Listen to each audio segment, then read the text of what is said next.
Alors tu as les photos? Oui, Il pensait passer des vacances de rêve. Un séjour à Djerba dans un hôtel 4 étoiles. Mais une fois sur place, le réveil est brutal. Regardez les sols de la cuisine. C'est des déchets, des champignons, de la moisissure, l'état des joints dans la salle de bain. On se baignait tous dans une eau rose ou marron. On est tous revenus avec des problèmes dermatologiques. Regroupés en collectif, ces clients mécontents sont bien décidés à faire valoir leurs droits. Pour ce séjour réservé par le biais d'agences de voyage, ils ont tout de même déboursé 1 000 € la semaine par personne, voyage inclus. Je suis retournée voir l'agence, bien sûr. Je leur ai fait part de mes doléances. Et ils m'ont dit qu'il y avait des gens très satisfaits. Voilà. Elle avait choisi la Grèce pour ses vacances. Mais l'appartement hôtel réservé sur Internet pour 4 adultes réserve bien des surprises. L'appartement se limitait à une chambre principale de moins de 15 mètres carrés avec un lit double et un lit d'appoint. Et dans la cuisine, un deuxième lit qui sert de banquette avec une table minuscule censée accueillir 4 personnes. Nous avons annulé sur le site la réservation que nous avions faite et nous avons eu des frais d'annulation de 250 €. Alors, quels sont les recours pour ces clients grugés ? Si vous demandez un dédommagement qui est inférieur à 4 000 €, ce sera donc la juridiction de proximité du domicile du consommateur.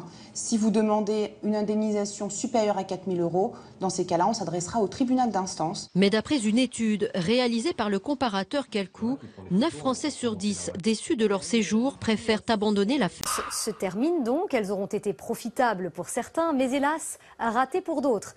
Un groupe d'une 50aine de personnes a décidé d'attaquer un tour opérateur pour un voyage qu'on peut qualifier de cauchemardesque en Tunisie. Témoignage avec Pauline Juvigny, Marc Pierronnet et Pascal Largeron.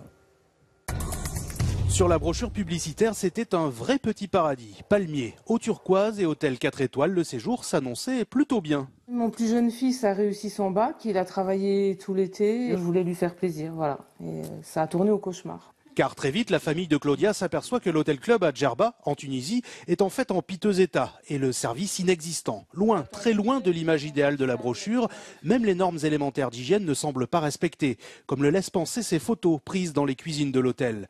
À 1 000 € la semaine par personne, le séjour déçoit beaucoup de clients. Une 50aine de familles signent une pétition, initiative très mal vécue par le directeur de l'hôtel qui devient menaçant. Son fils aussi a voulu me jeter une table et une chaise au visage. On nous a dit qu'on allait mourir. J'ai appelé la police, elle est venue, mais bon, nous on nous a pas écoutés, on nous a mis à l'écart. De retour en France, la riposte s'organise sur les réseaux sociaux et ils sont aujourd'hui près de 120 clients réunis pour faire entendre leur voix. Comme Armelle qui rapporte de son séjour une maladie de peau qu'elle a du mal à soigner. Je suppose que c'est la piscine. Parce qu'une semaine avant notre arrivée, on nous a dit que la piscine avait été fermée un jour parce qu'ils avaient trouvé une bactérie dedans. Dans son cas, les certificats médicaux viendront s'ajouter aux nombreuses photos prises sur place. Une accumulation de preuves indispensable dans ce genre de litige. Ces preuves vont permettre de justifier le principe de la réclamation et vont permettre de justifier le montant de l'indemnisation que l'on souhaite obtenir. Le tour opérateur qui commercialise les séjours dans l'hôtel incriminé n'a pas souhaité s'exprimer sur cette affaire que les anciens clients déçus comptent bien porter devant la justice.